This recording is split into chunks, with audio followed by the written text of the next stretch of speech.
As a fellow kidney transplant patient, I am truly blessed to be living the best days of my life now.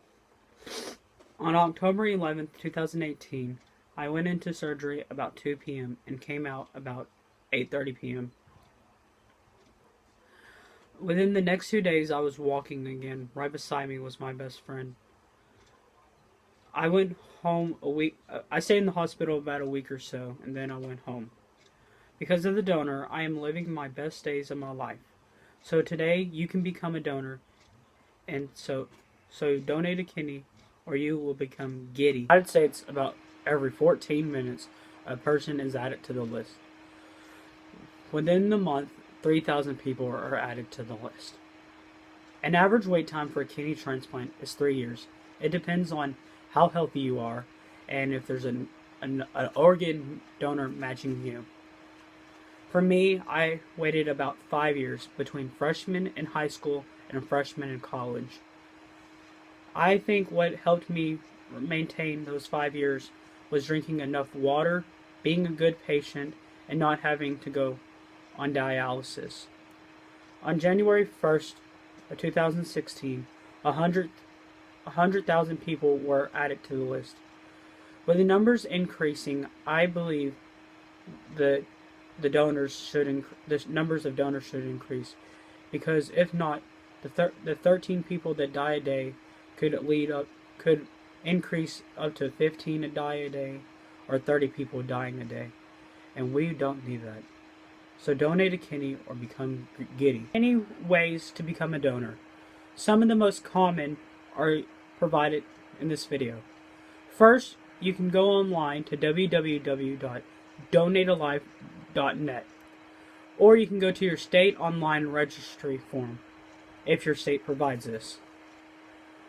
The most common ways are also, if you go to the DMV to get your driver's license renewed, they ask, do you want to become a donor?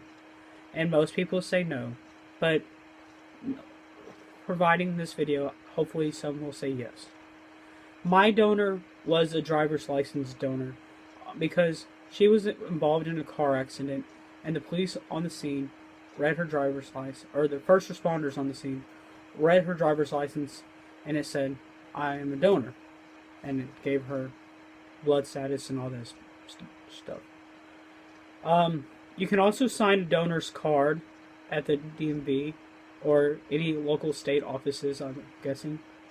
Or you can go to a transplant doctor.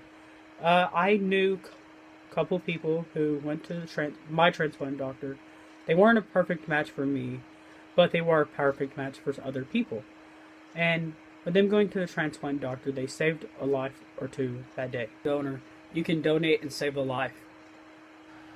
As becoming a donor, you're put on the donors list for the rest of your life, unless you get health problems and have to remove yourself from the list. There are two types of donors. There are the living and the deceased donors. In this graph that I'm about to show you, this is the most common ways people would like for you to donate. Oh. Okay, so the living donor is at 26.5%, and it's because most of the time you have a higher chance of knowing the people and a better chance of a match. While the deceased owner here in the green is at 14.7%. It's lower because of the fact that some people don't know who their donor is and what kind of match they're going to be. But from my personal experience, the deceased owner was a perfect match. 3 out of 6 was a perfect match for me, and it was like a parent given to me. Now, some of my friends ask, well, what's the perfect age to give a kidney or to become a donor? 18 is the max. 18 is the max, or the minimum. The minimum you can become a donor, and the doctors say the younger the better. In this chart right here, it shows that 18 to 34-year-olds are a perfect match, and the older you get, the worse of a match becoming of a donor. Because if, say, you're 65 or older and you've been through a lot, and they just don't want a worn down kidney compared to say a 20-year-old and at the prime of his life, best fit. They would want that to benefit for the patient receiving the kidney. Today, you can become a donor and save a life. My life has been changed by so much, and I'm truly blessed because now I'm more energetic and I can move freely whenever I please without having to being slowed down by such a kidney that didn't work. Today, you can change many people's lives by becoming a donor. So donate a kidney, or else you will be giddy.